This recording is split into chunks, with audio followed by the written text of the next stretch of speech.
रामायण की कहानी विज्ञान की जुबानी। ये पुस्तक महर्षि वाल्मीकि द्वारा रचित रामायण मर्यादा पुरुषोत्तम श्री राम तथा देवी स्वरूपा स्त्री सीता जी के जीवन की कहानी है, जो श्रुति स्मृति यानी सुनने सुनाने याद रखने की परंपरा के माध्यम से कुश और लव के द्वारा भावी पीढ़ियों तक पहुंचाई गई। इसके बाद कुछ समय के पश्चात इसे लिपिबद्ध किया गया।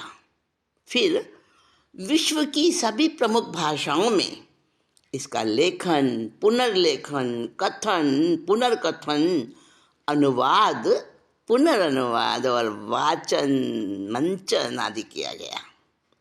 लगभग 300 वर्ष पहले रामायण के विभिन्न संस्करणों का बहुत बड़ी संख्या में मुद्रण होना शुरू हुआ। इससे पहले हाथ से लिखित पांडुलिपियां प्रचलन में होती थीं। किसी पांडुलिपि की सामान्य जीवन अवधि 100 वर्ष होती है, लेकिन इसे 500 वर्षों तक सुरक्षित रखा जा सकता है। संभवतः विश्व में संरक्षित पांडुलिपियों में सबसे पुरानी पांडुलिपियों में वाल्मीकि रामायण भी एक है, जिसे 1041 ईस्वी में नेवाड़ी लिपि में लिखा गया था।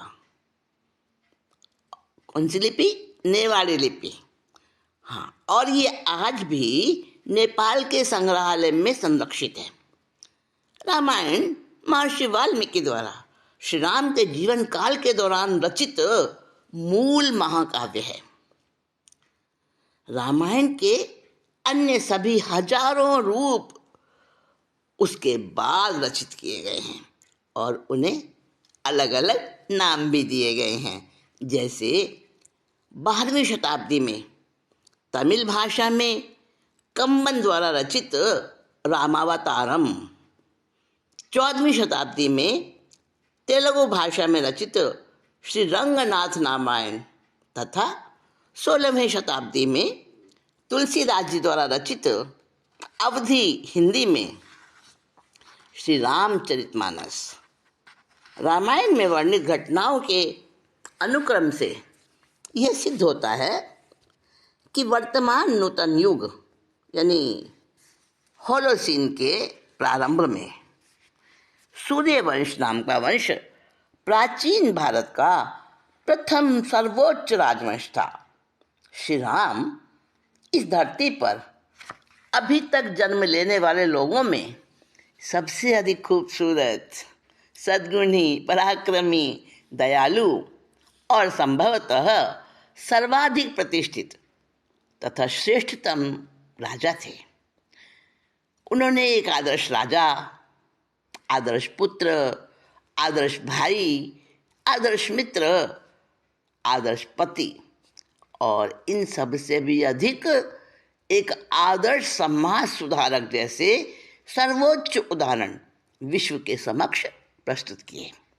महर्षि वाल्मीकि द्वारा वर्णित तथ्यों का बहुआयामी वैज्ञानिक साक्ष्यों के साथ अध्ययन करने से यह ज्ञात हुआ है कि श्री राम प्राचीन भारत के सूर्यवंशी राजवंश के सबसे महान राजा थे। उन्होंने लंका के राक्षस राज रावण और उसके सभी सगे संबंधियों द्वारा किए जा रहे अत्याचारों से पीड़ित होने वाले लोगों को राहत प्रदान करने के लिए 7000 वर्ष से भी अधिक पहले अयोध्या से लंका तक वास्तव में यात्रा की थी। यानी वो मिथक नहीं थे, सचमुच में हुए हैं, महान पराक्रमी पुरुष हुए हैं। श्री राम ने एक ऐसे आदर्श कल्याणकारी राज्य का उदाहरण स्थापित किया था जो अभी तक अतुलनीय है, अद्वितीय है। वैसा राज्य उसके बाद नहीं हुआ। श्री राम को दृढ़ विश्वास था कि एक राजा के लिए उसकी प्रजा ही सबसे महत्वपूर्ण होती है और प्रजा का कल्याण करना ही राजा का सबसे प्रमुख कर्तव्य होता है। उनके शासनकाल में ब्राह्मण, क्षत्रिय, वैश्य और शूद्र सभी कार्यकारी वर्गों के लोग प्रसन्नता तथा निपुणता से अपने अपने कर्तव्यों में संलग्न रहा करते थे। उन सभी के पास अपने आय के पर्याप्त संसाधन थे।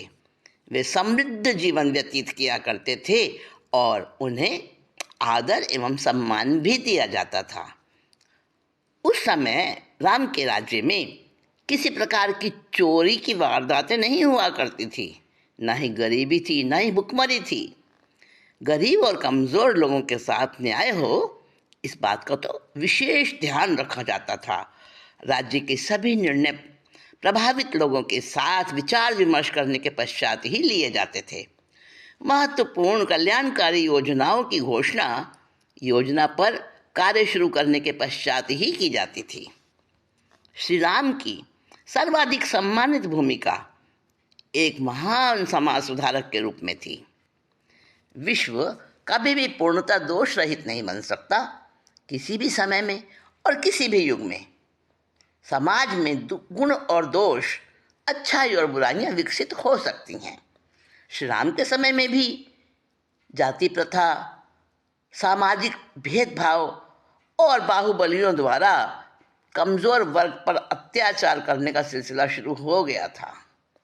लेकिन श्री राम ने समाज में से इन कुप्रथाओं और बुराइयों का अंत करने की जिम्मेदारी अपने ऊपर ले ली थी। उन्होंने पहला संदेश दिया कि मनुष्य अपने जन्म या जाति से राक्षस नहीं बनता, बल्कि वह अपने कृत्यों से राक्षस बनता है, अपने कार्यों से राक्षस बनता है। श्री राम ने रावण, खर, दूषण और त्रिशरा का वध किया। वो सभी मूल से ब्राह्मण थे, परंतु अपने अधम तथा पापपूर्ण कार्यों के कारण राक्षस बन गए थे। श्री राम ने रावण के सगे भाई विभीषण को लंका का राजा बनाया।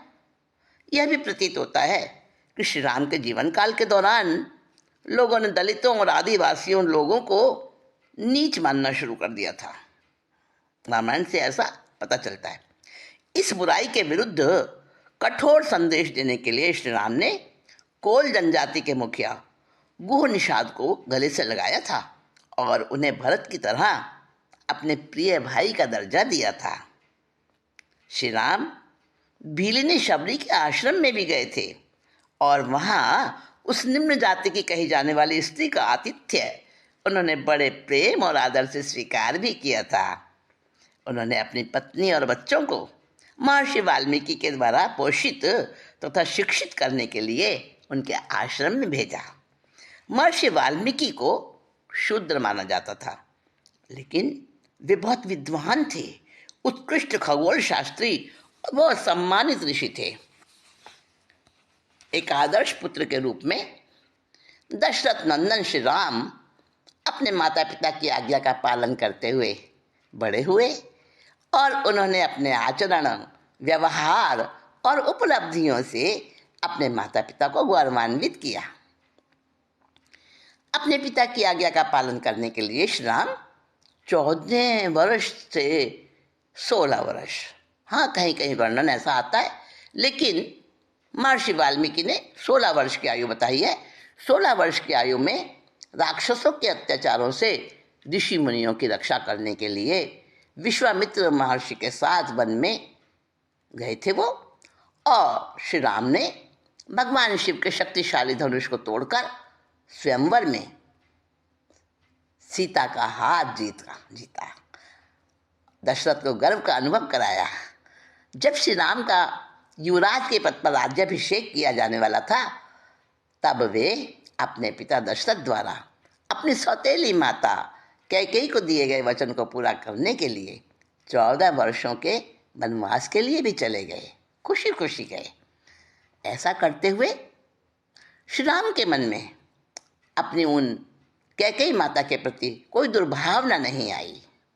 एक आदर्श शिष्य के रूप में श्री राम ने अपने शिक्षकों और गुरुओं जैसे गुरु वशिष्ठ, ब्रह्मर्षि विश्वामित्र, ऋषि वामदेव, अगस्त्य ऋषि, इन सभी के प्रति सदैव उच्च आदर का भाव प्रदर्शित किया। श्री राम ने सभी परिस्थितियों में उनकी आज्ञा का पालन किया। एक संदेश दिया भावी पीढ़ियों को कि किस प्रकार का जीवन व्यतीत करना होता है, कैसे इंसान महान बन सकता है। जब दंडक वन में ऋषियों और तपस्वियों ने मानव भक्षक बने हुए राक्षसों से अपनी सुरक्षा का निवेदन किया, तब श्री राम ने वचन दिया कि उन अधर्मी राक्षसों के अत्याचारों से सभी पुण्यात्माओं का वो रक्षण करेंगे और उसके लिए उनको राक्षसों का वध भी करना पड़े तो करेंगे। ये हिंसा और अहिंसा के बीच की बहुत सूक्ष्म भेद रेखा है। हर जगह अहिंसा से काम नहीं चलता, और हिंसा कहाँ अहिंसा बन जाती है और कहाँ अहिंसा भी हिंसा का रूप ले लेती है। इस बात का बहुत सूक्ष्मता से चित्रण किया गया है रामायण में। वो राक्षस अत्यंत दुराचारी और अत्याचारी थे, और दंडक वन में जो साधु रहते थे ना, उनकी यज्ञशाला और पाठशाला, उसमें पढ़ने वाले सारे बच्चे शिष्य सब परेशान थे। उनको पढ़ने नहीं देते थे, अध्ययन नहीं करने देते थे, यज्ञ वगैरह नहीं करने देते थे। रघुकुल नंदन श्री राम ने एक सर्वश्रेष्ठ मित्र का उदाहरण विश्व के समक्ष पेश किया। श्री राम ने बाली का वध करके किष्किंधा का साम्राज्य जीत लिया था और फिर अपने मित्र सुग्रीव को सौंप दिया। उन्होंने रावण का वध करने के पश्चात लंका नगरी भी जीत ली, हाँ, सोने की नगरी। और उसको भी रावण के भाई विभीषण, जो उनके मित्र बन गए थे, उनको खुशी खुशी उसका राजा बनाया लंका का। श्री राम ने विपत्ति में पड़े लोगों की मदद की, अहल्या को असाध्य रोग से मुक्त किया। उन्होंने जटायु को, यानी गिद्ध पक्षी जटायु को भी कितना प्रेम दिया और अपने पिता के समान आदर सम्मान दिया। अंतिम संस्कार भी उनका किया। क्या हुआ रे? रामायण की कहानी विज्ञान की जुबानी। ये पुस्तक महर्षि वाल्मीकि द्वारा रचित रामायण मर्यादा पुरुषोत्तम श्री राम तथा देवी स्वरूपा स्त्री सीता जी के जीवन की कहानी है, जो श्रुति स्मृति यानी सुनने सुनाने याद रखने की परंपरा के माध्यम से कुश और लव के द्वारा भावी पीढ़ियों तक पहुंचाई गई। इसके बाद कुछ समय के पश्चात इसे लिपिबद्ध किया गया। फिर विश्व की सभी प्रमुख भाषाओं में इसका लेखन, पुनर्लेखन, कथन, पुनर्कथन, अनुवाद, पुनर्अनुवाद और वाचन, मंचन आदि किया गया। लगभग 300 वर्ष पहले रामायण के विभिन्न संस्करणों का बहुत बड़ी संख्या में मुद्रण होना शुरू हुआ। इससे पहले हाथ से लिखित पांडुलिपियां प्रचलन में होती थीं। किसी पांडुलिपि की सामान्य जीवन अवधि 100 वर्ष होती है, लेकिन इसे 500 वर्षों तक सुरक्षित रखा जा सकता है।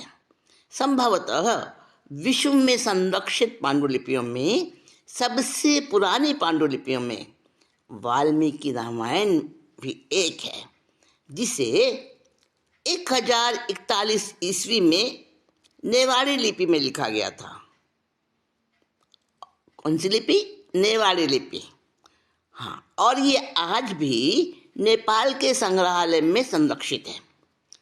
रामायण महर्षि वाल्मीकि द्वारा श्री राम के जीवन काल के दौरान रचित मूल महाकाव्य है। रामायण के अन्य सभी हजारों रूप उसके बाद रचित किए गए हैं और उन्हें अलग अलग नाम भी दिए गए हैं, जैसे 12वीं शताब्दी में तमिल भाषा में कम्बन द्वारा रचित रामावतारम, 14वीं शताब्दी में तेलुगु भाषा में रचित श्री रंगनाथ रामायण तथा 16वीं शताब्दी में तुलसीदास जी द्वारा रचित अवधी हिंदी में श्री रामचरितमानस। रामायण में वर्णित घटनाओं के अनुक्रम से यह सिद्ध होता है कि वर्तमान नूतन युग यानी होलोसीन के प्रारंभ में सूर्यवंश नाम का वंश प्राचीन भारत का प्रथम सर्वोच्च राजवंश था। श्री राम इस धरती पर अभी तक जन्म लेने वाले लोगों में सबसे अधिक खूबसूरत, सद्गुणी, पराक्रमी, दयालु और संभवतः सर्वाधिक प्रतिष्ठित तथा श्रेष्ठतम राजा थे। उन्होंने एक आदर्श राजा, आदर्श पुत्र, आदर्श भाई, आदर्श मित्र, आदर्श पति और इन सब से भी अधिक एक आदर्श समाज सुधारक जैसे सर्वोच्च उदाहरण विश्व के समक्ष प्रस्तुत किए। महर्षि वाल्मीकि द्वारा वर्णित तथ्यों का बहुआयामी वैज्ञानिक साक्ष्यों के साथ अध्ययन करने से यह ज्ञात हुआ है कि श्री राम प्राचीन भारत के सूर्यवंशी राजवंश के सबसे महान राजा थे। उन्होंने लंका के राक्षस राज रावण और उसके सभी सगे संबंधियों द्वारा किए जा रहे अत्याचारों से पीड़ित होने वाले लोगों को राहत प्रदान करने के लिए 7000 वर्ष से भी अधिक पहले अयोध्या से लंका तक वास्तव में यात्रा की थी। यानी वो मिथक नहीं थे, सचमुच में हुए हैं, महान पराक्रमी पुरुष हुए हैं। श्री राम ने एक ऐसे आदर्श कल्याणकारी राज्य का उदाहरण स्थापित किया था जो अभी तक अतुलनीय है, अद्वितीय है। वैसा राज्य उसके बाद नहीं हुआ। श्री राम को दृढ़ विश्वास था कि एक राजा के लिए उसकी प्रजा ही सबसे महत्वपूर्ण होती है और प्रजा का कल्याण करना ही राजा का सबसे प्रमुख कर्तव्य होता है। उनके शासनकाल में ब्राह्मण, क्षत्रिय, वैश्य और शूद्र सभी कार्यकारी वर्गों के लोग प्रसन्नता तथा निपुणता से अपने अपने कर्तव्यों में संलग्न रहा करते थे। उन सभी के पास अपने आय के पर्याप्त संसाधन थे। वे समृद्ध जीवन व्यतीत किया करते थे और उन्हें आदर एवं सम्मान भी दिया जाता था। उस समय राम के राज्य में किसी प्रकार की चोरी की वारदातें नहीं हुआ करती थी, न ही गरीबी थी, न ही भुखमरी थी। गरीब और कमज़ोर लोगों के साथ न्याय हो, इस बात का तो विशेष ध्यान रखा जाता था। राज्य के सभी निर्णय प्रभावित लोगों के साथ विचार विमर्श करने के पश्चात ही लिए जाते थे। महत्वपूर्ण कल्याणकारी योजनाओं की घोषणा योजना पर कार्य शुरू करने के पश्चात ही की जाती थी। श्री राम की सर्वाधिक सम्मानित भूमिका एक महान समाज सुधारक के रूप में थी। विश्व कभी भी पूर्णतः दोष रहित नहीं बन सकता। किसी भी समय में और किसी भी युग में समाज में गुण और दोष, अच्छाई और बुराइयां विकसित हो सकती हैं। श्री राम के समय में भी जाति प्रथा, सामाजिक भेदभाव और बाहुबलियों द्वारा कमज़ोर वर्ग पर अत्याचार करने का सिलसिला शुरू हो गया था। लेकिन श्री राम ने समाज में से इन कुप्रथाओं और बुराइयों का अंत करने की जिम्मेदारी अपने ऊपर ले ली थी। उन्होंने पहला संदेश दिया कि मनुष्य अपने जन्म या जाति से राक्षस नहीं बनता, बल्कि वह अपने कृत्यों से राक्षस बनता है, अपने कार्यों से राक्षस बनता है। श्री राम ने रावण, खर, दूषण और त्रिशरा का वध किया। वो सभी मूल से ब्राह्मण थे, परंतु अपने अधम तथा पापपूर्ण कार्यों के कारण राक्षस बन गए थे। श्री राम ने रावण के सगे भाई विभीषण को लंका का राजा बनाया। यह भी प्रतीत होता है कि श्री राम के जीवन काल के दौरान लोगों ने दलितों और आदिवासियों लोगों को नीच मानना शुरू कर दिया था। रामायण से ऐसा पता चलता है।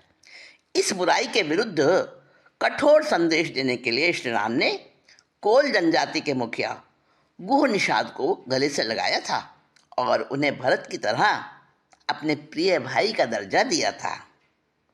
श्री राम भीलिनी शबरी के आश्रम में भी गए थे और वहाँ उस निम्न जाति की कही जाने वाली स्त्री का आतिथ्य उन्होंने बड़े प्रेम और आदर से स्वीकार भी किया था। उन्होंने अपनी पत्नी और बच्चों को महर्षि वाल्मीकि के द्वारा पोषित तथा शिक्षित करने के लिए उनके आश्रम में भेजा। महर्षि वाल्मीकि को शूद्र माना जाता था, लेकिन वे बहुत विद्वान थे, उत्कृष्ट खगोल शास्त्री और बहुत सम्मानित ऋषि थे। एक आदर्श पुत्र के रूप में दशरथ नंदन श्री राम अपने माता पिता की आज्ञा का पालन करते हुए बड़े हुए और उन्होंने अपने आचरण, व्यवहार और उपलब्धियों से अपने माता पिता को गौरवान्वित किया। अपने पिता की आज्ञा का पालन करने के लिए श्री राम 14 वर्ष से 16 वर्ष, हाँ कहीं कहीं वर्णन ऐसा आता है, लेकिन महर्षि वाल्मीकि ने 16 वर्ष की आयु बताई है। 16 वर्ष की आयु में राक्षसों के अत्याचारों से ऋषि मुनियों की रक्षा करने के लिए विश्वामित्र महर्षि के साथ वन में गए थे वो, और श्री राम ने भगवान शिव के शक्तिशाली धनुष को तोड़कर स्वयंवर में सीता का हाथ जीता। दशरथ को गर्व का अनुभव कराया। जब श्री राम का युवराज के पद पर राज्याभिषेक किया जाने वाला था, तब वे अपने पिता दशरथ द्वारा अपनी सौतेली माता कैकेयी को दिए गए वचन को पूरा करने के लिए 14 वर्षों के वनवास के लिए भी चले गए, खुशी खुशी गए। ऐसा करते हुए श्री राम के मन में अपनी उन कैकेयी माता के प्रति कोई दुर्भावना नहीं आई। एक आदर्श शिष्य के रूप में श्री राम ने अपने शिक्षकों और गुरुओं जैसे गुरु वशिष्ठ, ब्रह्मर्षि विश्वामित्र, ऋषि वामदेव, अगस्त्य ऋषि, इन सभी के प्रति सदैव उच्च आदर का भाव प्रदर्शित किया। श्री राम ने सभी परिस्थितियों में उनकी आज्ञा का पालन किया। एक संदेश दिया भावी पीढ़ियों को कि किस प्रकार का जीवन व्यतीत करना होता है, कैसे इंसान महान बन सकता है। जब दंडक वन में ऋषियों और तपस्वियों ने मानव भक्षक बने हुए राक्षसों से अपनी सुरक्षा का निवेदन किया, तब श्री राम ने वचन दिया कि उन अधर्मी राक्षसों के अत्याचारों से सभी पुण्यात्माओं का वो रक्षण करेंगे और उसके लिए उनको राक्षसों का वध भी करना पड़े तो करेंगे। ये हिंसा और अहिंसा के बीच की बहुत सूक्ष्म भेद रेखा है। हर जगह अहिंसा से काम नहीं चलता, और हिंसा कहाँ अहिंसा बन जाती है और कहाँ अहिंसा भी हिंसा का रूप ले लेती है। इस बात का बहुत सूक्ष्मता से चित्रण किया गया है।